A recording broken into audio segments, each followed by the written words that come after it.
gusto saludarles, una nueva entrega de Perspectiva Real. Para dialogar hoy con el diputado Gonzalo Sibila, diputado del Partido Socialista, Frente Amplio, a quien le agradecemos su presencia aquí en Perspectiva Real. Gracias a ustedes por invitarme. Segundo diputado más joven de la Cámara, ¿no? Sí, hay una diputada más joven. Creo que hay dos diputadas más jóvenes. Diputado varón, el más joven. ¿Ya en los 30 años? Sí. 30 cumplidos en diciembre, o sea que ya voy para los 31. Y con la militancia política full, amén de diputado. Sí. Vamos a hablar de todos esos puntos. Pero aparte docente de filosofía. Docente de filosofía, exacto. Sí. Apasionado de eso. Con posgrados, por lo que estuve viendo también. Algunas cosas. Pero claro, ahora ejercer imposible, ¿no? ¿O sí, hay no, ahora no estoy trabajando como docente, pero sí, lo hice hasta el año pasado. ¿Y en filosofía qué línea? Bueno, en realidad lo que más me gusta es la filosofía política, justamente, pero de todo un poco. ¿El hombre es un bicho político realmente, desde el ángulo de la filosofía? Sí, de eso no tengo la menor duda, ¿no? Antes que nada, gregario, social, ¿no? Y la política es la expresión de lo social en términos de construcción de poder y de orientación para los colectivos, así que sí. Y acá en Uruguay un poco más pareciera, ¿no? Sobre todo la política partidaria. Sí, es parte de la cultura institucional y de la cultura en general del país, sin duda. Hay, en el vulgo, en general se dice, sobre todo en ámbitos políticos, los blancos se van a las cuchillas, son bravísimos, los colorados son de tal forma, pero los socialistas también, ¿no?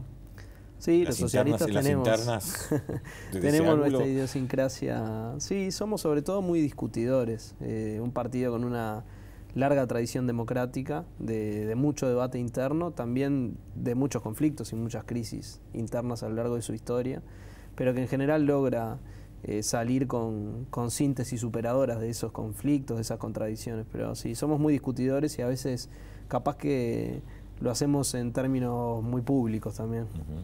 Suelen también irse a las cuchillas, parece. Usted pertenece dentro de... Hay dos alas dentro del Partido Socialista, ¿no? Hay corrientes dentro del Partido Socialista, sí. Hay corrientes. Y usted pertenece a los garganistas, que se llamó en su momento, que ahora le han cambiado el mote, ahora removedores, ahora contra los renovadores. Vamos a hablar de ese punto, ¿no? Sí. ¿Qué me dice la figura de Gargano? Bueno, en cuanto a los nombres, primero nos han dicho de todo un poco y es difícil encontrar capaz que una denominación que exprese la visión que uno intenta defender e instalar en la discusión política en general, dentro del partido, dentro del frente. Pero Gargano es sin duda un referente de todo el Partido Socialista. En particular algunos compañeros lo queremos y lo respetamos mucho. Es una figura que para nosotros sigue inspirando, sigue estando presente. Fue un líder indiscutido del partido, secretario general durante 16 años, senador de la República durante unos cuantos periodos también, pero más allá del tiempo de permanencia, un compañero que le imprimió una orientación clara al partido, que contribuyó mucho en la estrategia de construcción del gobierno de mayorías nacionales, ¿no? O sea, en la búsqueda de ese gobierno de izquierda, Gargano fue un estratega fundamental, aparte un opositor furibundo al neoliberalismo, ¿no? Denunció muy fuertemente esas políticas, con mucha claridad, siempre confrontó duramente con la derecha, y un tipo de mucha sensibilidad social, ¿no? De mucha cercanía con la gente.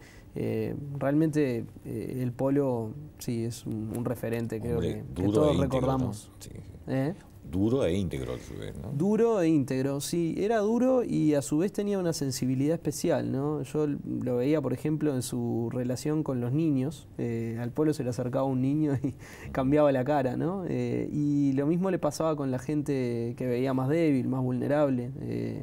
Un tipo que siempre defendía los intereses de los trabajadores, los intereses de las mayorías, pero sí, tenía esa dureza de defender convicciones sin mucha vuelta, ¿no? No decía Gregre para decir Gregorio, iba para adelante, planteaba lo que pensaba, en el acierto o en el error, y creo que gracias a esa actitud también hizo contribuciones muy importantes al país, incluso siendo canciller de la República, en aquella discusión sobre el Tratado de Libre Comercio con Estados Unidos, pero en la etapa anterior, en toda su oposición a las políticas privatizadoras en la década de los 90, en verdad creo que la izquierda uruguaya y el país le deben mucho a Gargano.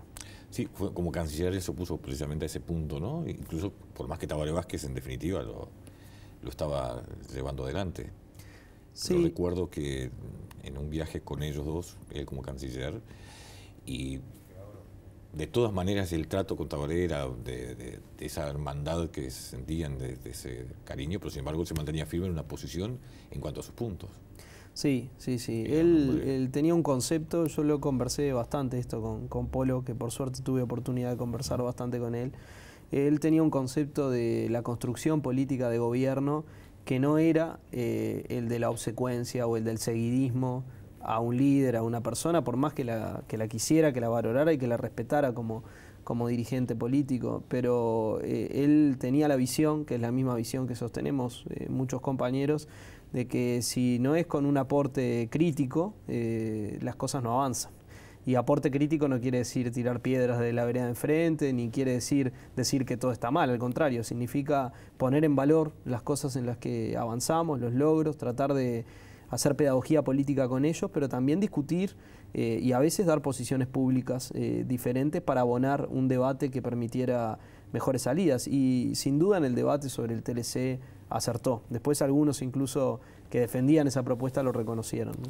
Y usted lo decía, están siguiendo ustedes como su sector, o por lo menos su corriente, de la que muchos dicen que es usted quien la lidera como secretario general de la departamental de Montevideo, esa corriente que en su persona y quizás en algún otro, a Tabaré Vázquez en este periodo le han dicho que no a ciertas cosas. Por ejemplo, dicho públicamente que no estaban de acuerdo cuando se declara esencialidad en la enseñanza. ¿Es esa línea que están marcando o que van a marcar? Tú decías la no secuencia, porque sea Tabaré Vázquez presidente del Frente Amplio, hay que decirle todo que sí a lo que viene del Poder Ejecutivo. Bueno, en primer lugar, en relación a esto que decías del liderazgo de una corriente, yo soy el secretario político de la departamental del partido, por ende el secretario político de todos los socialistas de Montevideo, pero bueno, sin duda uno tiene una visión afín con algunos compañeros y no renuncia a ella, ¿no? Y no sé si se trata de un liderazgo personal, creo que se trata en todo caso de expresar visiones colectivas y de ser parte desde algún rol particular de esa lucha, de ese debate, de esa discusión. En relación a nuestro vínculo con Tabaré y con las orientaciones políticas del gobierno, porque esto trasciende a una persona, nosotros somos de esa idea, de la idea de Gargano, ¿no? De la idea de que hay que ser muy intenso en apoyar lo que está bien, lo que consideramos que está bien, y también hay que ser honesto en plantear los puntos de vista cuando uno discrepa. Y eso implica primero hacerlo en los lugares que corresponde. Cuando se discutió lo de la esencialidad, yo tuve la oportunidad de decirle a Tabaré personalmente lo que pensaba sobre esto en una reunión, lo hice, y después entendimos colectivamente con varios compañeros, pero yo fui uno de ellos, que había que plantear públicamente una visión distinta respecto de este tema, porque era importante para la izquierda que lo hiciéramos. No por ir contra el gobierno, sino al contrario, por defender a nuestro gobierno y a nuestro proceso de acumulación política y social.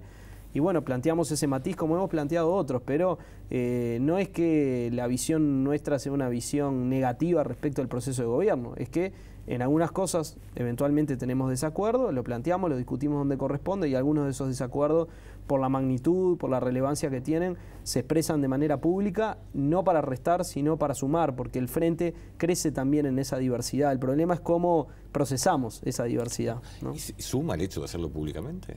¿De hacerlo ante la prensa? En algunas circunstancias creo que sí. No me parece que en todas. Creo que la mayoría de las discusiones son para darlas en otros ámbitos, no en ámbitos públicos. Pero cuando se toma una medida pública y esa medida tiene consecuencias sobre el estado de ánimo de muchos compañeros, genera un determinado estado de opinión en algunos sectores vinculados a nuestra base social, es importante que desde la izquierda, cuando se trata además de cuestiones vinculadas a nuestra trayectoria histórica, a nuestros principios, etcétera, podamos también dar otras visiones, porque eso es la representación. Uno representa también intereses, visiones del mundo, de la vida, y a veces quedarse callado en algunas circunstancias donde efectivamente siente que se están jugando cosas importantes, no es hacerle un favor al proceso de acumulación del campo popular y de la izquierda, ¿no? Y esto me parece que también hay mucha evidencia histórica. La evidencia histórica de la frustración de los procesos de izquierda en general no ha sido por decir públicamente alguna diferencia, ha sido por callar algunas diferencias, ha sido por tener actitudes que conllevan burocratización y a veces seguidismo de determinadas posiciones institucionales. Y bueno, nosotros todo el respaldo, toda la defensa de nuestro gobierno, pero una defensa con inteligencia y con principios y valores, según creemos, ¿no? Podemos equivocarnos, pero lo hacemos con honestidad. ¿Eso implica llegar a no votar algunos puntos, por ejemplo? No, nosotros en ese sentido tenemos una visión, como todo el Frente Amplio, en relación a que lo que no puede romperse en nuestra fuerza política es la unidad de acción, ¿no? La unidad de acción implica discutir, porque hay cosas en las que de repente no tenemos unidad de concepción.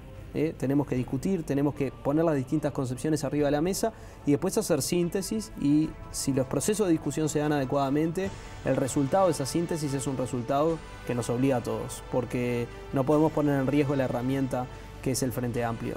Claramente que podría haber alguna situación de principios en la cual la discusión se diera en otros términos, pero como vemos el proceso del Frente, para nosotros resguardar la unidad de acción, la acción unificada de nuestra fuerza política en el plano institucional y también en los movimientos sociales donde estamos teniendo algunos problemas es muy importante. Sí, por mantener la unidad de acción, por lo menos que recuerden lo que va desde el periodo que se retomó de la democracia. Guillermo Chiflet, un socialista, renunció a su banca justamente porque no estaba de acuerdo con algo que imponía el Poder Ejecutivo, ¿no? Exacto. Esa actitud para nosotros también es una referencia, ¿no?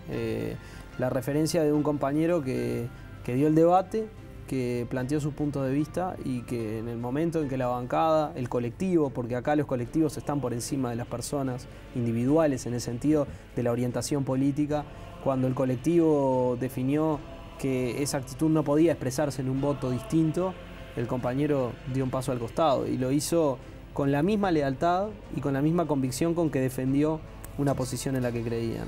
Ahora, ustedes tienen, y con esa mentalidad, que es muy loable, delante el presupuesto quinquenal, y que es la principal ley o el principal conjunto de leyes que va a gobernar o que se va a mover el gobierno estos 5 años.